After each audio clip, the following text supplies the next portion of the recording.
17-1 वर्ष झाली असतील. बापरे. तेव्हा ते जे आवाज सुरू झाले ते अजूनही माझ्या कानात चालू आहे. कल्याण, वाशी असे रात्रीचे प्रयोग करते आणि रात्री 2-2:30 वाजता ट्रेननी घरी येते. ही गोष्ट तेव्हा अशी खूप आम्हाला माहीत असलेली नव्हती. बरोबर. बँकेत नोकरी करायची हे एक तेव्हा ठरलेलं होतं माझं की शिकायचं.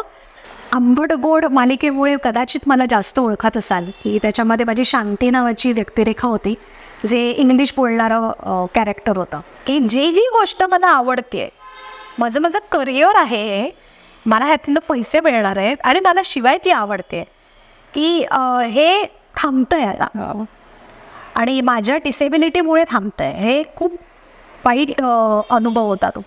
पण एक अर्थार्जन आणि माझा वेळ घालवणं, मला काहीतरी काम आहे आपल्याला, हे फिलिंग आपल्याला असणं, हे यासाठी म्हणून मी ते ट्रान्सलेशनचं काम तेव्हा फुल फ्लेज करत होते त्या पिरियडमध्ये.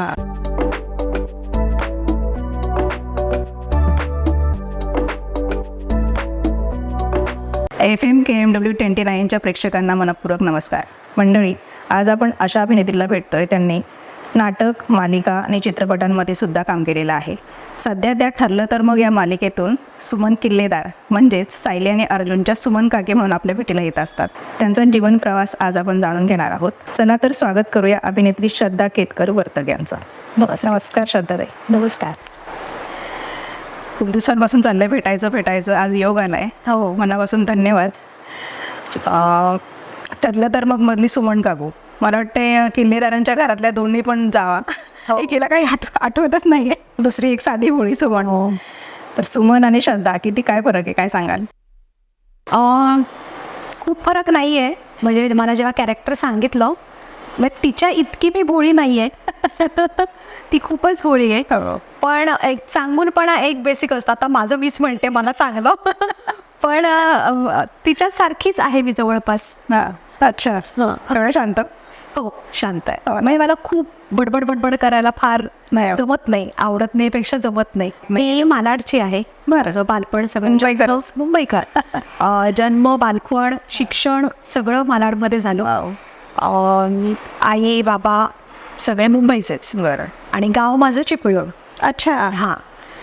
पण मला आधी वर्तक वाटलं ना, तर कोसाईच्या वर्तक नाही, माझं माहेरचं आडनाव केतकर आहे. अच्छा. आणि सासरचं आडनाव वर्तक आहे. तर वर्तक असलो तरी ते रत्नागिरीच गाव आहे आमचं. अच्छा. म्हणजे वसई रत्नागिरी आहे. तर उत्कर्ष मंदिर शाळा आहे माझी. म्हणजे माझं बेसिक जडणघडण जी म्हणतो आपण, की तिथून एक स्टेज फिअर जाणं म्हणा किंवा वेगवेगळ्या स्पर्धांमध्ये भाग घेणं म्हणा, हे तिथून सुरुवात झाली माझी शाळेपासून. बरं.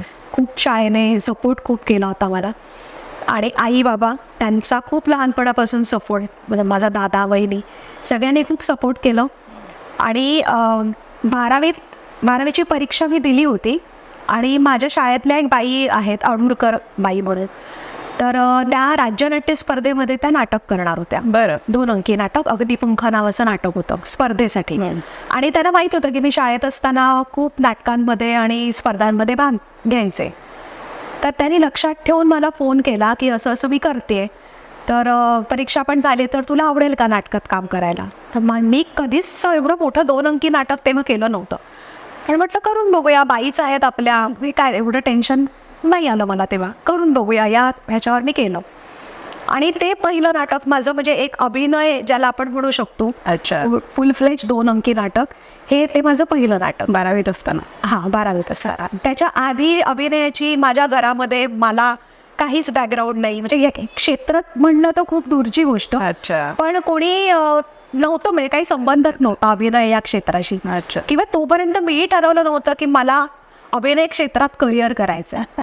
हे म्हणजे असं झालं, अचानक झालं असं म्हणता येईल. श्रद्धाताई, तुमचे मिस्टर पण या क्षेत्रामध्ये आहेत. दिग्दर्शक, व्हॉइस स्वराज वगैरे. तर तुमच्या लग्नाची गोष्ट काय सांगाल? नाही, आत्ता जे तुम्हाला मी सांगितलं ना, अग्निपंख नाटक मी केलं, मी 12वीत असताना. तर त्याच्यामध्ये आमच्या शाळेव्यतिरिक्त इतरही कलाकार होते. तर तिथे संचित पहिल्यांदा मला भेटला त्या नाटकात. अच्छा. आणि त्याच्यामध्ये तो माझ्या भावाचं काम करायचा. तिथे आमची मैत्री पहिली झाली आणि तिथून हळूहळू ओळख होत मग प्रेम झालं आणि मग ठरलं की आपण लग्न करूया का, ठरलं तर मग तेव्हा झालं होतं. आणि तोही या क्षेत्रामध्ये तेव्हा सुरुवात करत होता. डबिंग त्याची चालू होती, वा. पण दिग्दर्शक म्हणून अजून स्थिरस्थावर झाला नव्हता. माझी तर अगदीच सुरुवात होती, म्हणजे मला काही पण माहीत नव्हतं अभिनयाचं तेव्हा. तर तिथून सुरुवात झाली, ओळख झाली. म्हणजे मी या क्षेत्रात मला जर कोणी मार्गदर्शक लाभला असेल, कोणी आणलं असेल असं म्हणता येईल, तर तो माझा नवरा. अच्छा. हां, म्हणजे त्याने रेफरन्सेस देणं की इथे जा, इथे जाऊ नकोस, इथे कास्टिंग चालू आहे, हे त्यांनी सुरुवात मला करून दिली. गंगूबाई नॉन मॅट्रिकला तो असिस्टंट डायरेक्टर होता, राजेश देशपांडेनं. अच्छा. मालिका सिरियल होते निर्मिती. हां, त्याच्यामध्ये.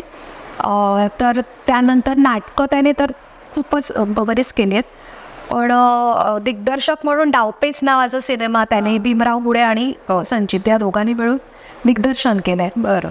त्याच्यानंतर सिरियल्स बऱ्याच केल्या आहेत. आणि आत्ता तो व्हॉइस ओव्हर आर्टिस्ट म्हणून एस्टॅब्लिश्ड आहे आणि खूप रिस्पेक्टेड आहे त्या इंडस्ट्रीमध्ये. कारण जवळपास 20 ते 25 वर्ष व्हॉइसिंगमध्ये आहेत. हो.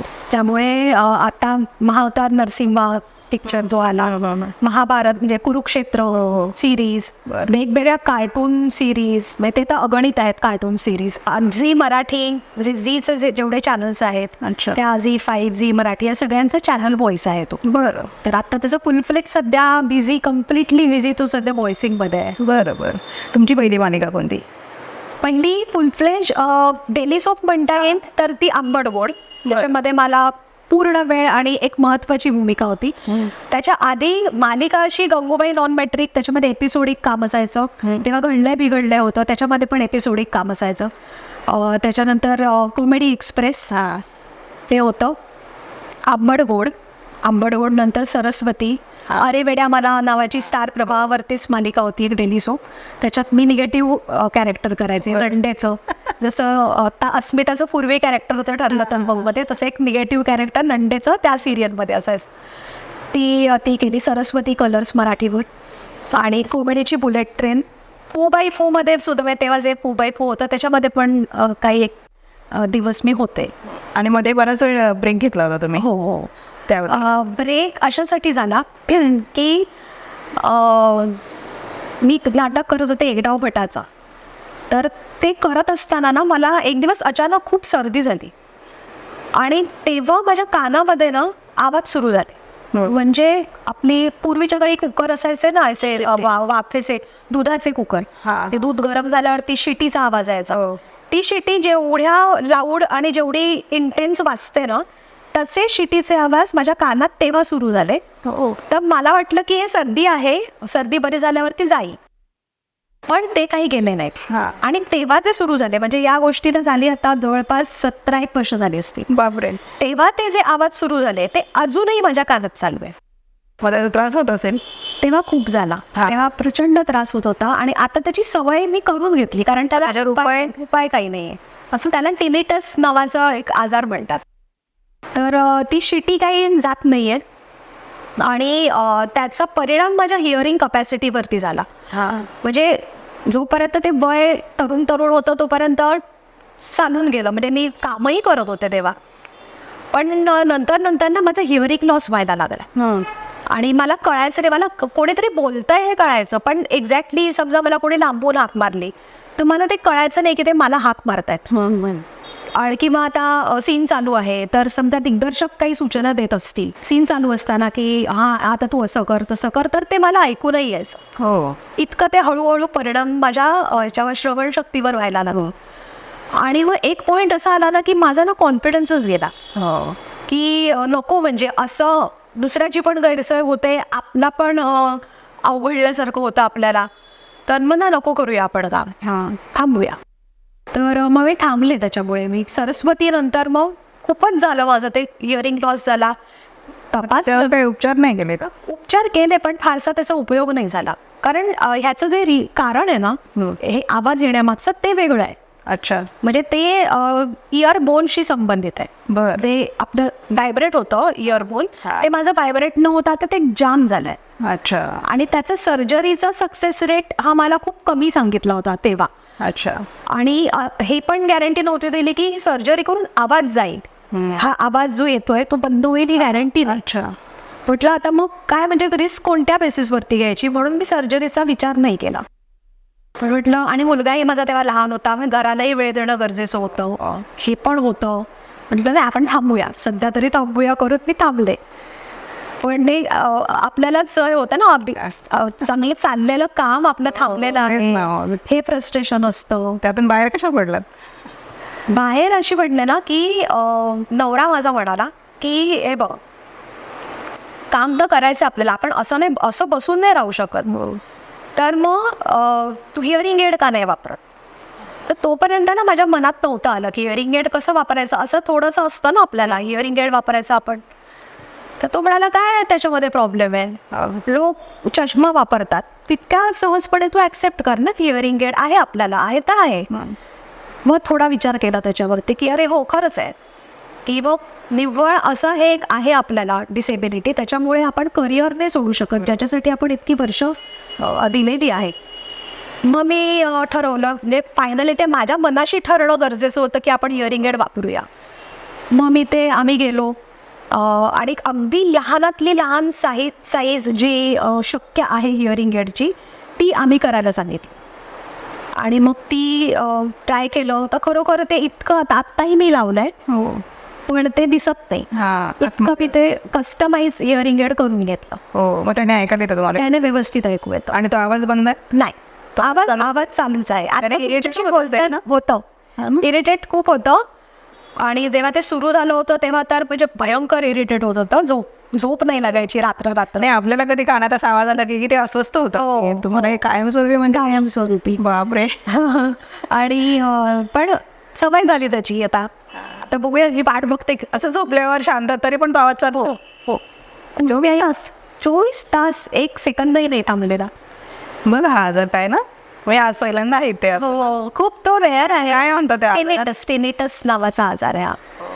तो चालूच आहे, शिटी चालूच असते. मला त्याचीच आता सवय झाली आहे की समजा ते बरं झालं तर ते शिटी नाही असं वाटेल मला. तर मग त्या कारणामुळे मी थोडा तो माझा 2-2.5 वर्ष त्याच्यामुळे ते डिप्रेशनमध्ये गेल्यासारखं. हो, डिप्रेशनच टाईप. डिप्रेशन हा खूप मोठा शब्द मी नाही वापरला, पण शेवटी मनावर थोडंसं म्हणजे एक निराशा आली होती की आपण करू शकतोय, आपल्याला छान कामही मिळत होती. आणि देवाच्या कृपेने मला टेन्शनमध्ये काही कामं सोडली का तुम्ही? मी ऑडिशनलाच नाही जायचे. म्हणजे काम मिळणं हे माझ्यापर्यंत येणं ही दूरचीच गोष्ट, तिथे नकोच आपण फिरकूया, हे इतकं होतं ना की मी ऑडिशनलाच जायचं नाही, की नाहीच करायचं आहे ना आपल्याला, मग ऑडिशन तरी कशाला द्या असं करून. आणि यामुळे त्याचा परिणाम पण खूप मोठा होतो ना की आता हाही करतच नाही काम, हिने तर बंद केलं काम, असं एक मेसेज जातो बाहेर. तो गेला. त्याच्यामुळे मला पुढे पण पटकन जेव्हा मी ठरवलं की आता आपण करूया काम, ते आपण लोकांनाही कळेपर्यंत वेळ लागला की आता हिला पुन्हा काम करायचं आहे. बरोबर. आणि हिअरिंग एड वापरायला लागल्यानंतर मग जे पहिलं काम आलं ते ठरलं. तर मग त्यामुळे ठरलं तर मग ची मी इतकी ऋणी आहे की म्हणजे स्टार प्रवाह, अंजली ताई आमची जी क्रिएटिव्ह होती तेव्हा, सोहम प्रोडक्शन, माझे सगळे कलाकार, ह्या सगळ्यांची मी इतकी ऋणी आहे ना की म्हणजे हे फक्त मीच समजू शकते की तो गेलेला कॉन्फिडन्स परत मिळवून पुन्हा कॅमेरासमोर जाणं हे माझ्यासाठी किती महत्त्वाचं होतं. आणि त्या दृष्टीने ही भूमिका जी मला मिळाली, एक छान सोज्वळ कॅरेक्टर ज्याच्यामध्ये अगदी मी प्राण ओतावेल इतकं छान कॅरेक्टर मला, करिअरची दुसरी सुरुवात ज्याला आपण म्हणता येईल, ती करताना त्याला इतकं छान पॉझिटिव्ह कॅरेक्टर दिलं. आणि त्याबद्दल खरंच खूप खूप आभारी. सगळ्या आवडत्या पात्रांपैकी एक सुमन आहे. एक अगदीच निश्चित आहे. खूप छान. ह्यातून बाहेर पडलात. बाहेर पडणे, अभिनंदन. हो. ब्रेक नंतर ठरलं तर मालिका तुमच्याकडे आली, कशी मिळाली तुम्हाला? मला ना एक ऑडिशन आली होती, तर मी ऑडिशन ती अंजली ताईला करून पाठवले. आणि मी ना त्याची सवय लावून घेतली होती तेव्हा की ऑडिशन करायची ना विसरून जायचं, म्हणजे आपल्याला ते मिळेल नाही मिळेल याचा फार विचार करत नाही बसायचा, विसरून जायचं. तसे मी ते विसरून गेले. पण मग मला कॉल आला की तुमचं एक शॉर्टलिस्ट झालंय. बरं. मग ते जरा छान, जरा एक उत्साह झाला की आणि निदान शॉर्टलिस्ट तरी झालो आपण. कारण पूर्वीची सगळी प्रोसेस जी मी मध्ये थांबवली होती 2-2.5 वर्ष, ती मी पुन्हा मी आता त्याच्यामध्ये जाणार. हे याचा एक छान वर्षाचा ब्रेक होता तो. 3 वर्ष तरी म्हणता येईल. 3 वर्ष मी काहीही केलं नाही. हा. मग मी काय करायचे तेव्हा, मी ट्रान्सलेशन्स करायचे. अच्छा. हां, बर. डबिंग पण मी करायचे, हा. पण त्या कानाच्या ह्याच्यामुळे मला डबिंग पण तेव्हा जमायचं नाही. हो. कारण व्हायचं काय की डबिंगमध्ये कसं हेडफोन लावायला लागतात हो. आणि हेडफोनमध्ये आवाज येतो, पायलट येतो, हा. त्याबरोबर आपल्याला बोलावं लागतं. हा. तर तो जो आवाज आहे तो खूप लाऊड ठेवून चालत नाही. बरोबर. तो कमी ठेवायला लागतो, नाहीतर तो माईकवरती लीक होतो. हा. त्याचा आवाज बाहेर, आतल्या हेडफोनचाच आवाज बाहेर जातो. हा. तर माझी गोची तिकडे व्हायची हा. की मला हिअरिंग एड तेव्हा तर नव्हतं आणि हिअरिंग लॉस होता. हा. मला ना कमी साऊंड ठेवून मला ऐकूच यायचं नाही काय ते कॅरेक्टर बोलतंय, हेच मला ऐकू यायचं नाही. त्यामुळे ते पण दार माझ्यासाठी बंद झालं. हो. की जी गोष्ट मला आवडते, माझं करिअर आहे, हे मला ह्यातनं पैसे मिळणार आहेत आणि मला शिवाय ती आवडते, की हे थांबतंय आता. हो. आणि माझ्या डिसेबिलिटीमुळे थांबतंय. हे खूप वाईट अनुभव होता तो. आणि मग त्यामुळे डबिंग थांबलं. हो. मग मी ट्रान्सलेशन्स करायचे की एखादी फिल्म, सिरीज काम घ्यायचं आणि एपिसोड ट्रान्सलेट करून द्यायचे. बरं. मग ते हिंदी मराठी असो, एक मराठी भाषा, एक मराठी माध्यमात शिकलेलं असल्यामुळे एक हो. बऱ्यापैकी आहे. हो. तर Hindi to Marathi translation, English to Marathi translations, फिल्म्सची, सिरीजची, ॲड्सची, हे मी आधीपासूनही करत होते. अच्छा. पण मग त्या ब्रेकमध्ये मी फुल फ्लेश तेच केलं. बरोबर. आणि मुलगा वगैरे तर फॅमिली तर होतीच, हं. पण एक अर्थार्जन आणि माझा वेळ घालवणं, मला काहीतरी काम आहे आपल्याला, हे फिलिंग आपल्याला असणं, हे यासाठी म्हणून मी ते ट्रान्सलेशनचं काम तेव्हा फुल फ्लेज करत होते. अच्छा. त्या पिरियडमध्ये हा. खूप केलं काम त्याने. आणि मग त्या ह्याच्यानंतर मग जेव्हा ही ऑडिशन दिली, मग शॉर्टलिस्ट झाले, मग सिलेक्ट झाले. हा. सिलेक्ट झाल्यानंतरचा जो आनंद जो काय होता तो मी सांगू नाही शकत. की अरे फायनली आपण एक जे आपण करत होतो ते आता ते वातावरण, तो कॅमेरा, ते शूटिंगला जाणं, तो अनुभव घेणं. आणि ना थोडी भीती पण होती, मी नाकारत नाही अजिबात, मला खूप भीती होती की 3 वर्षाच्या गॅप नंतर आपण पुन्हा कॅमेरा फेस करणार आहोत. ती सवय पण असते ना एक अभिनयाची, आणि कॅमेऱ्यासमोरच्या अभिनयाची पण एक सवय असते. अगदी. ती सवय तुमची 3 वर्ष मोडलेली आहे. हा. आता नव्याने सगळं करायचं आहे, थोडंसं वातावरण बदललेलं आहे, हा. नवीन लोक असणार आहे. काही त्याच्यामध्ये आमच्यामध्ये ठरलं तर मग मध्ये असे कलाकार आहेत की मी आधी काम केलं आहे थोडंसं, पण बाकी सगळे नवीन आहेत. तर कसं असेल, काय असेल, मला हिअरिंग एड आहे, होईल ना सगळं व्यवस्थित, हे सगळी धाकधूक घेऊन मी गेले होते सेटवर पहिल्या दिवशी. आणि ना मी माझ्याकडनं प्रोडक्शन हाऊसला आधीच कल्पना देऊन ठेवले होते की मी हिअरिंग एड वापर, कारण मला लपवायचं नव्हतं. बरोबर. हो. असं ते दिसेल नाही दिसेल हे तुम्ही चेक करा, हा. हे मी आधीच सांगून टाकलं होतं. बरोबर. आणि सेटवर गेल्यानंतर आमचे दिग्दर्शक आहेत सचिन गोखले, आणि तेव्हा सुरुवातीला एक वेगळे दिग्दर्शक होते, अच्छा. त्यांच्याही गाण्यावर घातलं होतं. मग त्यांना सांगितलं असं आहे सर, मी वापरते इयरिंग एड. ते म्हणाले काहीच प्रॉब्लेम नाही, काहीच कळत नाही, एकतर काही कळत नाही. हो. नाहीच कळत. हां. आणि त्यातून जर कधी गरज लागली की बाबा शॉर्ट इकडनंच असेल तर मग बघू आपण काय करायचं ते. तर 1-2दा असं झालं होतं की अगदीच जवळनं कॅमेरा होता आणि हे थोडंसं दिसत होतं. हा. मग तेवढ्या वेळापुरतं मी काढलं, पण मग तेवढ्या वेळामध्ये मग सर माझ्याशी मोठ्यांनी बोलले होते. तर कधी असं झालं की अडचण येते असं वाटलं तर मग मला इतकं कोऑपरेट केलं जातं किंवा इतकं बूस्ट केलं जातं की होतंय व्यवस्थित. तेव्हा सुरुवात होती तेव्हाच सांगते. आता मी सेट झाले, आता मला काहीच वाटत नाही. पण तेव्हाची गरज होती माझा कॉन्फिडन्स पुन्हा मिळण्यासाठी. बरोबर. तेव्हा ना मला सगळ्यांनी खूप कोऑपरेट केलं, दिग्दर्शकांनी खूप केलं, सचिन गोखले सर, बाकी सगळे खूप कोऑपरेट केलं. काय असेल माणसाला काही सांगता येत नाही. हो. आणि ते इतकं अचानक झालं ना की वन फाईन डे मी कालपर्यंत बरी होते, काहीच होत नव्हतं, प्रयोग करत होते, भाऱ्यावरची वरात नाटक झालं, त्या ह्याच्यातच मी सगळं ते चालू होतं माझं.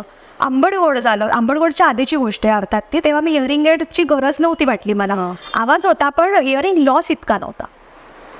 आंबट गोड सुविहित झालं माझं. त्याच्यानंतर जशी वर्ष पुढे गेली ना, मग तसा तो इयरिंग लॉस वाढत गेला माझा. आणि मग तो सरस्वती नंतर फायनली तो जास्त झाला. आणि इतका जास्त झाला की म्हणजे असं मला वाटायचं की अरे लोक माझ्याबद्दल काही गैरसमज करतात की काय. आम्ही बोलतोय बाबा ते ऐकत नाही. एक्झॅक्टली. हां, असं मेसेज जातोय की काय बाहेर की अरे मी हाक मारतोय आणि बघत नाही, काय ॲटिट्यूड आहे हिला. असं लोकांना वाटतं की काय. म्हटलं नको बाबा असे गैरसमज. आणि असे आपण नाही होत. ॲटिट्यूड तर खूप दूरची गोष्ट. अशी मी नाही आहे आणि मी नाही आहे ती मी लोकांना वाटते. नको, त्यापेक्षा आपण नको गे. पूर्ण कॉन्फिडन्स गेला होता माझा. जो उपाय केलाय तो छान केलाय तुम्ही. हो झालं ते अगदीच. श्रद्धाताई, मालिकेचा प्रवास हा म्हणजे सकाळपासून उठल्यापासून तुम्हाला ते काम करायचं, परत गृहिणी म्हणूनही घरात आपल्याला सगळं सांभाळावं लागतं. ही तारेवरची कसरत कशी सांभाळता? एकतर लग्नानंतर जे काम माझं झालं, लग्नाआधी तर आई बाबा आणि दादा ह्यांचा सपोर्ट होता. म्हणजे या क्षेत्राशी काही ओळख नसलेल्या फॅमिलीतली एक मुलगी नाटक करते, कल्याण, वाशी असे रात्रीचे प्रयोग करते आणि रात्री 2-2:30 वाजता ट्रेननी घरी येते. ही गोष्ट तेव्हा अशी खूप आम्हाला माहीत असलेली नव्हती. बरोबर. पण माझे बाबा मला तेव्हा किती रात्रीचे उशीर होऊ दे, किती 2-2:30 वाजू देत, ते मला न्यायला यायचे. मूळ पाया जो भक्कम झाला तो अर्थात घरच्या संस्कारांमुळे झाला आणि त्यांच्या पाठिंब्यामुळे झाला. लग्नानंतरचं म्हणता येईल ना, तर सासूबाईंचा मला एवढा पाठिंबा मिळाला आहे ना पहिल्यापासून की सून या क्षेत्रात काम करणारी आहे हे वेगळं पडतं. आमच्या वेळा, जायची वेळ नक्की, यायची वेळ नक्की नाही, घरामध्ये हातभार किती लागतो हे नक्की नाही. या सगळ्या परिस्थितीत अर्थात संचित या क्षेत्रातलं असल्यामुळे त्याला थोडं कल्पना होती कसं असतं ते. पण खरोखर सपोर्ट करणं ही एक वेगळी गोष्ट असते. तो त्यांनी मला पहिल्यापासून खूप सपोर्ट व्यवस्थित केलेला आहे. म्हणजे अगदी घरातली कामं करण्यापासून ते किती वाजता मी येऊ, काही त्या मला विचारतात कशी येतेस, आहे का कोणी बरोबर, इतकी काळजी आणि अनकंडिशनल सपोर्ट त्यांचा असल्यामुळे मी माझं करिअर कंटिन्यू करू शकले. अगदी मुलगा झाला तरी पण करू शकले. कारण माझ्या डोक्यात होतं तेव्हा की पाळणा घरात ठेवूया का त्याला, पण त्यांनी सांगितलं नाही ठेवायचं, मी घरात आता अजिबात नाही ठेवायचं. मग त्यांच्यावरती झोपवून मी नंतर काम करत होते मुलाचं सगळं. त्यामुळे ते टेन्शन नव्हतं मला त्यांच्या सपोर्टमुळे. आणि बाकी कोणी आमच्या घरात नाही आहे. म्हणजे मी, नवरा, सासूबाई आणि माझा मुलगा. बरं. ही लहान फॅमिली असल्यामुळे तो पण एक फरक पडतो. बरोबर. तर त्यामुळे घरचा माहेरून आणि सासरून सगळ्यांचाच खूप छान सपोर्ट मिळाला. खूप छान.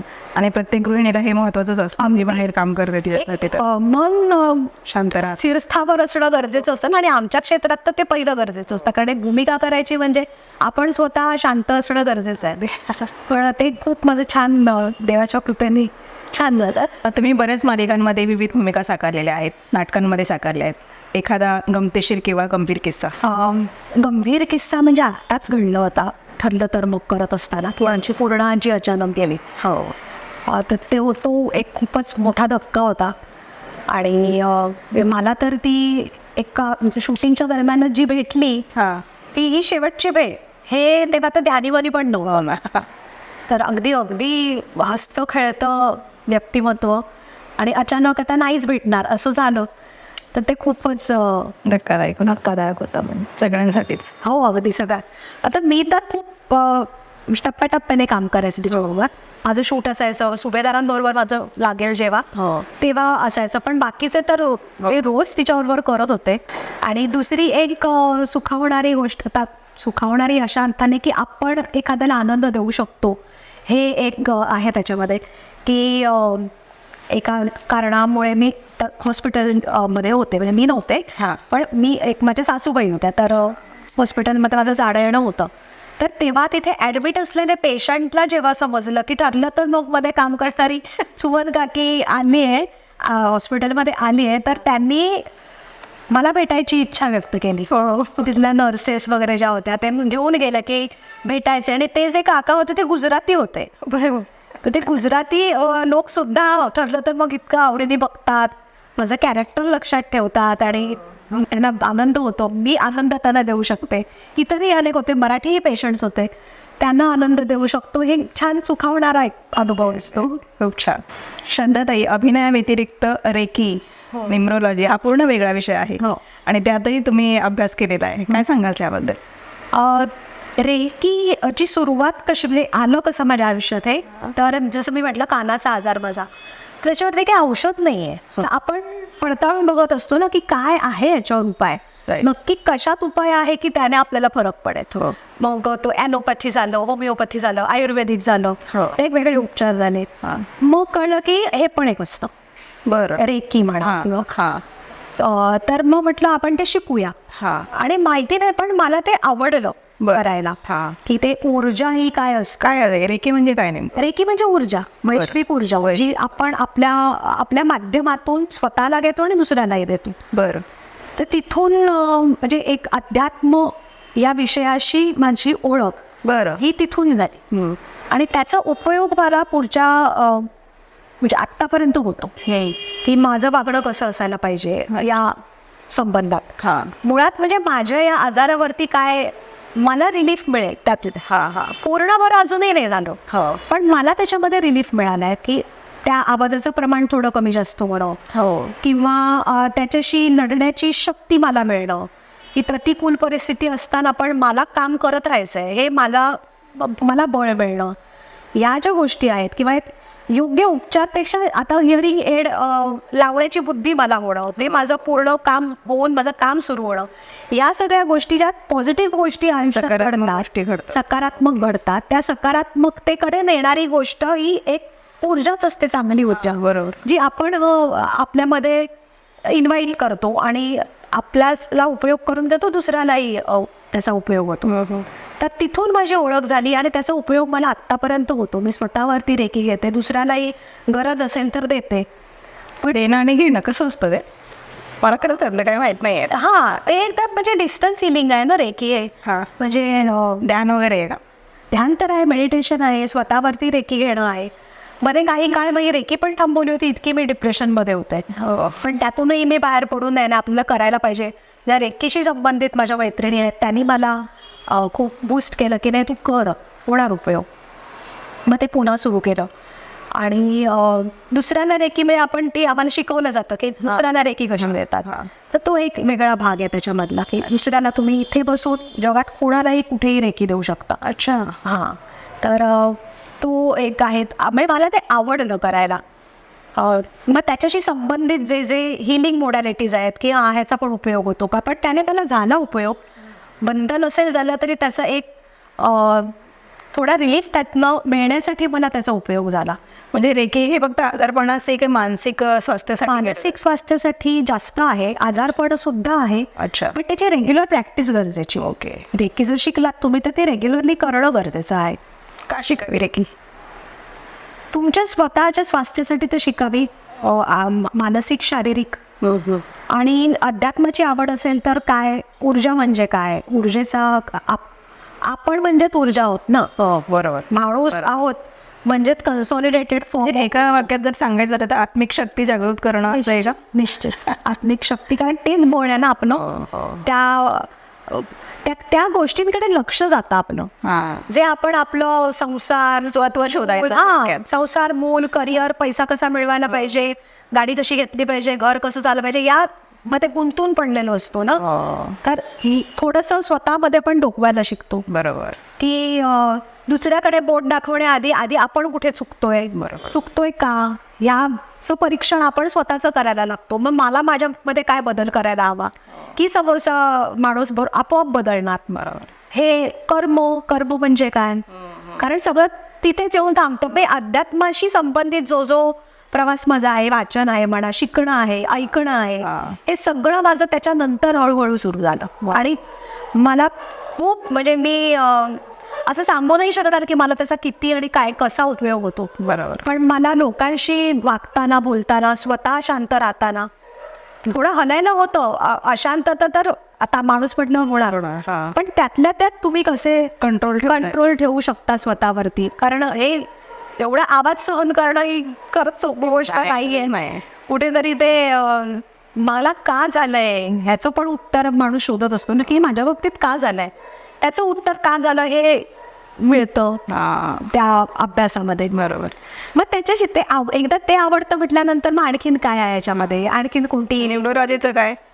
न्यूमरोलॉजी मला रस होता त्याच्यामध्ये, हां. म्हणून मी सुरुवात केली शिकायला. तो अभ्यास अंकांचा असतो हां. न्यूमरोलॉजीमध्ये, हां. की प्रत्येक अंक आणि त्याचं काय वैशिष्ट्य आहे, अंकाशी संबंधित कॅरेक्टरिस्टिक्स काय आहेत. मग एखाद्या व्यक्तीचा मूलांक आणि भाग्यांक असे 2 प्रकार असतात. हे 2 असतील तर ती व्यक्ती कशी असणार, त्याची पर्सनॅलिटी कशी असणार, तिने कोणतं करिअर, हे स्वतःसाठीच आहे की इतरांसाठी तुम्ही? इतरांसाठी पण. म्हणजे मला ज्यांना शक्य होतं त्यांना मी सांगते. वाव. आणि आता पुढे मागे आता ह्याच्या बरोबरीने मला जर काय करायला आवडणार असेल तर मला हे करायला आवडेल, अरे वा. की त्याचं प्रॉपर कन्सल्टेशन लोकांना देणं, खूप न्यूमरोलॉजीचं. आणि प्रेडिक्शन पण करता येतं त्याच्यात. ते मी आता फायनली शिकले, ॲडव्हान्स न्यूमरोलॉजी ज्याला म्हणतात, बरं. की त्याच्यामध्ये करिअर, तुमचं फायनान्शियल स्टेटस, तुमचं हेल्थ किंवा तुमचं ट्रॅव्हलिंग, हे आपल्याला सांगता येऊ शकतं. अंकशास्त्राचा अभ्यास. अंकशास्त्राचा अभ्यास बरं. चालू आहे. म्हणजे ऑलमोस्ट आता मी करते अच्छा. त्याच्यामध्ये, शिक्षण चालू आहे. तुमच्याकडे त्यातलं कोण अशी उदाहरणं आहेत का काही देण्यासारखी? असा नंबर बदलल्यावर हे होतं किंवा? माझंच स्वतःचं उदाहरण आहे की थोडासा मी स्पेलिंगमध्ये माझ्या बदल केला. आता इंस्टाग्रामवरती जे स्पेलिंग असतं आपलं, त्यांना खरं तर मी फेसबुक, इंस्टाग्राम आहे, मी त्या दोन्हीवरती आहे. ते असायला हवं, सध्याची ती गरज आहे. काळाची गरज. पण हल्ली जे आहे ना की इतर माझे सहकलाकार सुद्धा जितक्या उत्साहाने रील्स टाकतात किंवा कोलॅबोरेशन्स करतात, तेवढी ना माझ्यामध्ये मुळातच उत्साह नाही आहे. म्हणजे दोष माझा स्वतःचा दोष आहे, बाकी काय नाही. माझा निरुत्साह त्याच्यामधला, की फोटो काढणं, रील करणं आणि ते पोस्ट करणं, त्याच्यासाठी लागणारी मेहनत घेणं, की ते तयार होणं, ते शूट करणं, ते एडिट करणं, हे मेरे बस की बात नाही असं झालंय माझं. म्हणून मी ते त्या प्रांतात फार नाही आहे. पण तरी सुद्धा याचं इंस्टाग्रामवरचं माझं मी नावाचं स्पेलिंग चेंज केलं. बरं. त्यानंतर ना मी तर फार मेहनत त्याच्यामध्ये घेत नसून पण ना माझी ॲक्टिव्हिटी वाढली इंस्टाग्रामवर. वा वा वा. हे आणि त्याचा थोडा फायदाही झाला मला, की माझं एक रीच वाढलं लोकांपर्यंत. तो एक फायदा झाला. मी माझा मोबाईल नंबर बदललाय सध्या, एक ॲडिशनल नंबर घेतलाय. तो नंबर घेतल्यामुळे पण मला बऱ्यापैकी न्यूमरोलॉजी जर चेंज करायचं एखाद्या व्यक्तीसाठी तर काय काय चेंज करावं लागतं? त्याचं आधी तर बर्थ डेट अभ्यासावी लागते. अच्छा. त्याचं जे ग्रेड आहे, बर्थ ग्रेड, हां. ते आणि त्यांच्या न्यूमरोलॉजी प्रमाणे आत्ता कसा त्याचा काळ चालू आहे हां. ते त्याचा अभ्यास करायला लागतो. आणि मग त्याप्रमाणे ठरवावं लागतं की ह्याचं करिअर कोणतं आहे, ह्याला काय हवं आहे, ह्याला करिअरमध्ये ग्रोथ हवी आहे, ह्याला हेल्थ चांगली व्हायला हवी आहे. मग त्या दृष्टीने ह्याला कोणते नंबर ह्याच्या ऑरामध्ये असणं गरजेचं आहे हे ठरवावं लागतं. आणि मग तसं कॉम्बिनेशन किंवा मग स्पेलिंगमध्ये सुद्धा तसे बदल करून मग ते सुचवावे लागतं. मग यासाठी ज्योतिषशास्त्राचा पण अभ्यास करावा लागतो? नाही, कुंडलीचा अभ्यास न्यूमरोलॉजीमध्ये नाही करावा लागत, अंकांचा. फक्त अंकांचाच लागतो. पण कुंडलीचा मी माझा एक वेगळा अभ्यास सुरू केलाय. अच्छा. म्हणजे फलज्योतिष ज्याला म्हणतात. पण तो खूप गहन आणि कठीण विषय आहे, त्यामुळे मी आत्ताच त्याच्याविषयी फार बोलू नाही शकत, कारण मी स्वतः नुकताच सुरू केला अभ्यास. पण मी ते पूर्ण करणार आहे जसा वेळ मिळेल. मुळात या सगळ्यामध्ये इंटरेस्ट असल्यामुळे वेळ काढून मी ते करत असते, की वेळ असतो तेव्हा शूटिंगमध्ये पण ऐकत राहणं, लेक्चर्स ऐकत राहणं, घरी असताना प्रॅक्टिस करत राहणं, हे चालू असतं. म्हणजे छान वाटलं ऐकून. श्रद्धा, वेगळी श्रद्धा मला ऐकायला. मस्त. तुमचं अभिनय क्षेत्रातलं आणि वैयक्तिक जगण्यातलं प्रेरणास्थान कोण आहे? वैयक्तिक जीवनातलं ना, एकतर आई वडील, कारण माझं कारणच, अस्तित्वाचं कारणच आई वडील. आणि नुसतं जन्माचं नाही तर मी आत्ता जी कोणी आहे, जी होऊ शकले, त्याचं कारणच आई वडील आहेत. त्यामुळे आई वडील आहेत तर पहिलं प्रेरणास्थान.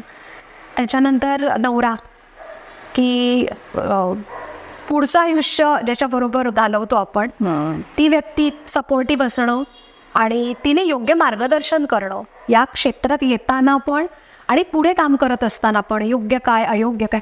आणि पहिलं म्हणजे ना, त्याने मला खूप स्वावलंबी बनवलं. म्हणजे तू या क्षेत्रात येतेस, मी पण या क्षेत्रात आहे. तर जेव्हा आमचं सुरुवात होती नात्याची, तर तेव्हा असं खूप गोडगोड गोडगोड सगळं असतं की हां मग मी तुला आणायला येईन, मग हा पण यायचा तो, आम्ही भेटायचो. पण मला त्याने त्याची सवय नाही लावली की बाबा नाही कोणी आणायला आलं होतं आता मी कशी येऊ, असं प्रश्न तेव्हा नाही पडले. कारण का त्याने मला सवय लावली की तू एकटीने प्रवास करायला शिक. कारण तेव्हा ते खूप माझ्यासाठी नवीन होतं. वाशीपर्यंत जायचं, प्रयोग करायचा रात्रीचा, तिथून बस पकडून बांद्र्याला यायचं, बांद्र्यावरून ट्रेन पकडून घरी यायचं, हे तेव्हा नवीन होतं. पण त्याही याच्यात रात्रीचा असेल प्रयोग, मग तुला ती सवय असली पाहिजे. कारण दरवेळेला मला यायला जमेलच असं नाही, माझी कामं आहेत. मग तो एक रफ अँड टफ बनवणं ज्याला आपण म्हणतो ते त्याच्यामुळे कळलं की इथे या क्षेत्रात असताना काय तुम्हाला कशी सावधगिरी बाळगायला लागते किंवा कसं वागावं लागतं लोकांशी, ते त्याच्यामुळे कळलं. इवन मानधनाचं ठरवताना सुद्धा ते एक मोठं गायडन्स येतो की ज्याला काहीच बॅकग्राऊंड नाही आहे त्याला असं कोणीतरी माणूस इतक्या जवळ असणं. त्यामुळे प्रेरणास्थान ते एक आहे.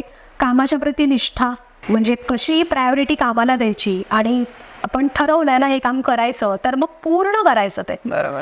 त्यामुळे ना कोणतीही सिरियलला मध्येच सोडणं हे कितीही माझ्या ह्याच्यामध्ये वैयक्तिक आयुष्यामध्ये काहीही होऊ दे की नाही जमते आता, असं जरी असेल ना तरी मी सोडत नाही कधीच सिरियल. आणि मी ॲज फार ॲज पॉसिबल मी हे पाळणार आहे पुढे पण की मी स्वतःहून नाही सिरियल कोणतीच सोडणार माझ्या कारणांमुळे की असं होतं आहे तर मला नको आता मी नाही करत, असं तर मी कधीच नाही. ही निष्ठा त्याच्यामुळे मला शिकायला मिळाले की हातात घेतलेलं काम आहे तो पूर्ण करायचं आहे. बरोबर. त्यामुळे प्रेरणास्थान हे वैयक्तिक आयुष्यातलं. आणि अभिनय क्षेत्रामधलं ना त्या टप्प्याटप्प्यावर भेटलेले माझे जे सहकलाकार आहेत ना, ज्यांच्याकडनं मला काही काही गोष्टी शिकता आल्या. म्हणजे एकच कोणीतरी व्यक्ती ही प्रेरणास्थान असं मला नाही सांगता येणार, कारण सगळेच इतके टॅलेंटेड तर आहेतच, पण प्रत्येकाकडून आपण वेगवेगळं शिकतो. अभिनयातलं वेगळं शिकतो, तुमचं स्वतःला कॅरी कसं करायचं ते एका व्यक्तीकडनं वेगळं शिकतो, किंवा माणूस म्हणून कसं असावं हे एका व्यक्तीकडनं शिकतो. त्यामुळे जे सहकलाकार आहेत माझे आत्तापर्यंत आणि जे मोठे कलाकार आहेत की मला ज्यांच्याबरोबर काम करायची संधी अजून मिळाली नाही आहे किंवा त्याच्या आधी मिळाली, जशी ज्योतिताई होती, आता रोहिणी मावशी आहेत, आणि बाकी माझे सगळे कलाकार आहेत, हे सगळेच माझं प्रेरणास्थान आहे. खूप छान. श्रद्धा अभिनेत्री असतं तर कोण असत्या? विना नागते शाळेत असताना म्हणजे 10वी-12वी होईपर्यंत मी काही संबंधच नव्हता या क्षेत्राशी. त्यामुळे इथे आपण जावं हा विचारच नव्हता मनात. हा छान स्पर्धेत भाग घ्यायला आवडायचा आणि हे सगळं त्या वेळेपुरतं ठीक आहे. बँकेत नोकरी करायची हे एक तेव्हा ठरलेलं होतं माझं की शिकायचं, आणि मग नंतर ना 12वी नंतर CA करूया आपण असं एक डोक्यात आलं होतं माझ्या. मी फाउंडेशन कोर्सला ॲडमिशन घेतली होती CAच्या, पण त्याच दरम्यान CA आणि माझं नाटक या दोन्ही गोष्टी म्हणजे CA फाउंडेशन आणि माझं नाट्यक्षेत्रातलं काम हे दोन्ही एका वेळेला सुरू झालं.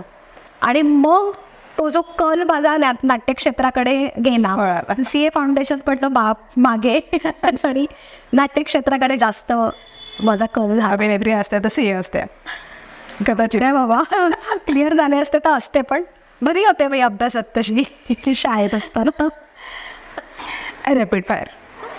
पहिली मालिका डेली सोप म्हटलं तर आंबडगोड.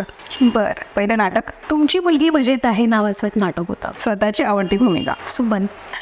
सुमन. तुमचा आवडता पदार्थ? बासुंदी. हो. गोड गोड म्हणूनच एवढा गोड. तुम्ही बनवता ती फेवरेट डिश? नॉनव्हेजमध्ये कोणतीही सांगा. आवडते मग गोडमध्येच पुरणपोळी. पुरणपोळी. सुट्टीचा दिवस? इनफॅक्ट मित्रमैत्रिणी कंप्लेंट करतात माझ्याबद्दल की तू भेटतच नाही एरवी, म्हणजे काही प्रोग्राम ठरवायचं म्हटलं तर आई नसतेच, इतकी मी घरात असते. सुट्टीचा दिवस म्हणजे आराम. हां. तुमची उत्तरं मी देते. आवडता सहकलाकार? खूप आहे तो. खूप आहे. Best friend? तृप्ती नावाची माझी मैत्रिणी शाळेपासूनची. सायली की अर्जुन? नाही तो काही. जुई की प्रियांका? अरे बापरे, तो काही. अभिनय व्यतिरिक्त आवड? ह्याची न्यूमरॉलॉजी आणि ह्या सगळ्यांच्या. हिलिंग की अभिनय? सध्या तरी अभिनय. ट्रेडिशनल की वेस्टर्न? ट्रेडिशनल. आवडता दागिना? ठुशी. ठुशी? हो. मराठी चित्रपट की हिंदी चित्रपट? मराठी चित्रपट. कोणता आहे आवडता? उंबरठा. हो, स्मिता पाटीलचा. वा, उंबरठा कोण विसरेल. Dream role? असा रोल कोणता आहे की मला 100% मनापासून त्याला मी माझं देऊ शकेन. बरं. कारण आपण घर आपलं सोडून, आपलं मूल सोडून बरोबर. जे काम करायला जातो ते काम मुळात आपल्याला अगदी मनापासून आवडायला हवं. अगदी खरं. मग असा रोल मग तो कोणताही असो. एका वाक्यात स्वतःची ओळख? माणूस म्हणून जास्तीत जास्त चांगलं होण्याचा प्रयत्न करणारी व्यक्ती. खूप छान. तुम्ही आंबट गोड मालिकेमुळे कदाचित मला जास्त ओळखत असाल की त्याच्यामध्ये माझी शांती नावाची व्यक्तिरेखा होती, जे इंग्लिश बोलणारं कॅरेक्टर होतं. तर तेव्हापासून जो एक माझा प्रवास प्रामुख्याने सुरू झाला टी व्ही मालिकांमध्ये, तर तिथपासून तुम्ही माझ्यावरती खूप प्रेम करत आलात आणि त्यानंतर असणाऱ्या भूमिका तुम्हाला आवडल्या, मग ते कॉमेडी भूमिका असो किंवा मालिकांमधल्या असो, तुम्ही खूप माझ्यावरती प्रेम करत आलात. आणि आत्ता सध्या जी ठरलं तर मग नावाची मालिका सुरू आहे, त्याच्यामध्ये माझं सुमन काकू नावाचं कॅरेक्टर आहे, जे खूप भोळं आणि छान लाघवी व्यक्तिरेखा आहे.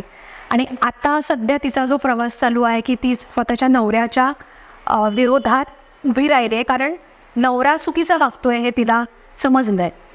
तर हे जे तुम्हाला तिचं जे ट्रान्झिशन आहे ते आवडतं आहे आणि अनएक्सपेक्टेड आहे की ती असं करेल असं वाटलं नव्हतं, पण ती नवऱ्याच्या विरोधात धीराने उभी राहिली. म्हणून खूप छान छान तुमच्या प्रतिक्रिया माझ्यापर्यंत पोचत आहेत. इतरही अनेक वेळा प्रेक्षक भेटतात तेव्हा ते आवर्जून थांबवून सांगतात की आम्हाला हे कॅरेक्टर खूप आवडायचंच, कारण हे खूप एक वेगळं स्टँड आऊट होणारं कॅरेक्टर मालिकेमधलं आहे. त्या प्रकारे ते चॅनलने आणि लेखकांनी त्या प्रकारे ते डेव्हलप केलेलं आहे. आणि तेव्हा तर आवडायचंच, कारण ती बिचारी भोळी बाबडी छान होती, पण आतासुद्धा तुम्हाला ते तितकंच आवडतं आहे. आणि तुम्ही असेच माझ्यावरती प्रेम करत राहा, अशाच माझ्या मालिका बघत राहा. धन्यवाद. आजच्या आपल्या कार्यक्रमाचे प्रायोजक आहेत आरवा फायनान्स. त्यांच्याकडनं ही डायरी तुम्हाला गिफ्ट मिळाली नवीन वर्षाची. धन्यवाद. आणि हे त्यांचं सगळं काम आहे. Okay. Yes, thank you so much. Thank you. बघा, थँक्यू. खूप छान प्रवास आहे तुमचा. प्रवास असाच अविरत चालू राहो. ही सदिच्छा. खूप छान वाटलं तुमच्याशी गप्पा मारून. हो, मला सुद्धा. मंडळी, सुमन काकू म्हणजेच श्रद्धा यांच्या गप्पा ऐकून तुम्हाला कसं वाटलं नक्की कमेंटमध्ये लिहा. पुन्हा भेटूया पुढच्या भागात. तोपर्यंत धन्यवाद. नमस्कार.